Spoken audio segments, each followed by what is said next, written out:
मिश्रा के चक्कर में फंसा मनुवादी वकील, सलाखों के पीछे जाने के बाद भी नहीं कटा पीछा। अब चंद्रशेखर आजाद ने खोल दिया ऐसा मोर्चा। कैसे नेताओं और नेता बनने की चाहत रखने वालों के चक्कर में लोग फंस जाते हैं, इसका उदाहरण देखना है तो ग्वालियर के उस युवा मनुवादी वकील को देखिए जिसने बाबा साहेब का पुतला फूंकने की कोशिश की। भीम आर्मी ने मोर्चा खोला तो और फिर गिरफ्तार कर लिया, लेकिन भीम आर्मी के लोग धरने पर बैठ गए और एनएसए के तहत कार्रवाई की मांग करने लगे। और अब चंद्रशेखर आजाद ने भी ग्वालियर प्रशासन को 72 घंटे का अल्टीमेटम दे दिया। उन्होंने कहा कि यदि अगले 72 घंटे के अंदर हमारी मांगे पूरी नहीं हुई तो 1 जनवरी को ग्वालियर पहुंचकर परम पूज्य बाबा साहेब और संविधान के सम्मान में शांतिपूर्ण, लोकतांत्रिक लेकिन निर्णायक जन आंदोलन किया जाएगा। किसी भी अव्यवस्था की जिम्मेदारी पूरी प्रशासन की होगी। लेकिन अपने चेहरे को बचाने के लिए अनिल मिश्रा का एक ट्वीट तक नहीं आया। पर जब बाबा साहेब के खिलाफ प्रोपेगेंडा चलाना था तब अनिल मिश्रा आशुतोष दुबे को अपने बगल में बिठाते थे और लोग राइट हैंड बताते थे, जिसका सबूत ये तस्वीरें हैं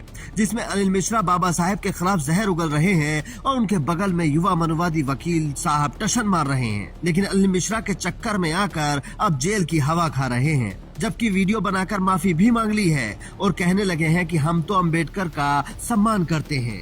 नमस्कार साथियों, जय हिंद। मैं एडवोकेट आशुतोष दुबे। आज हमारे द्वारा चंद्रशेखर आजाद का पुतला जलाने का कार्यक्रम था, जो पुतला पुलिस ने छीन लिया था। हम सभी महापुरुषों का सम्मान करते हैं, अम्बेडकर जी का भी सम्मान करते हैं। ग्वालियर में सामाजिक समरसता बनी रहे, भाईचारा बना रहे, ऐसा हम सभी का प्रयास है। धन्यवाद। ये भाजपा हिंदू के नाम पे, सनातन के नाम पे सरकार बनाती है और ये कार्रवाई करी जा रही है। एक अकेले व्यक्ति को ये पूरा पुलिस प्रशासन इस तरीके से मेरी गाड़ी से मुझे उठा के ले जाओगे क्या? आपके पास गाड़ी, पुलिस के पास गाड़ी नहीं है क्या ले जाने के लिए? पूरे पे टहला रहे हो मुझे, अकेले व्यक्ति पूरे पे टहला रहे हो।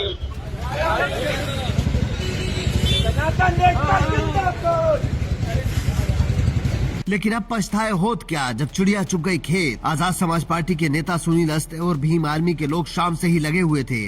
रात में उनका बयान आया कि हमने संवैधानिक इलाज कर दिया है। साथियों, जय भीम। ग्वालियर में जिस प्रकार से बाबा साहब अम्बेडकर का अपमान एक मनवादी तत्व ने किया था, उसके विरुद्ध भीम आर्मी, आजाद समाज पार्टी, बहुजन समाज के साथियों ने विरोध किया और लगातार एसपी ऑफिस पर आंदोलन कर रहे थे।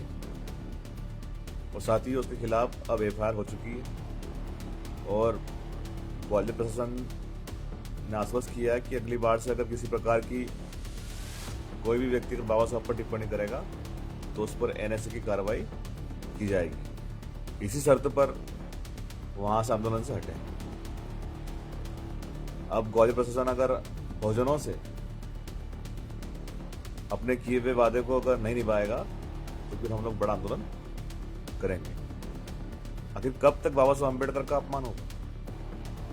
एससी, एसटी, ओबीसी, अल्पसंख्यक, मुस्लिम समुदाय के हितों की रक्षा करने वाले महापुरुषों का कब तक अपमान होगा? कब तक ये बहुजन लोग बर्दाश्त करेंगे? अब बर्दाश्त नहीं करने वाले। आशुतोष दुबे को एक दिन पहले तक अंदाजा भी नहीं होगा कि उसके साथ क्या होने वाला है। वो रात को सोचकर सोया होगा कि कल तो फेमस ही हो जाऊंगा, लेकिन उसे क्या पता था कि अगली सुबह जेल में आंख खुलेगी। अब आशुतोष सोच रहा होगा कि काश मैं किसी की बातों में ना आया होता तो आज जेल में ना होता, इस कड़ाके की ठंड में मस्त अपने कमरे में सो रहा होता। ऐसे युवा जो किसी के कहने में अपना जीवन बर्बाद कर लेते हैं, उनके बारे में आप क्या कहेंगे? कमेंट करके जरूर बताएं और इस स्टोरी को ज्यादा से ज्यादा शेयर करें ताकि दोबारा कोई बाबा साहेब का पुतला फूंकने के बारे में सोच भी न सके। Bureau report, Indian news.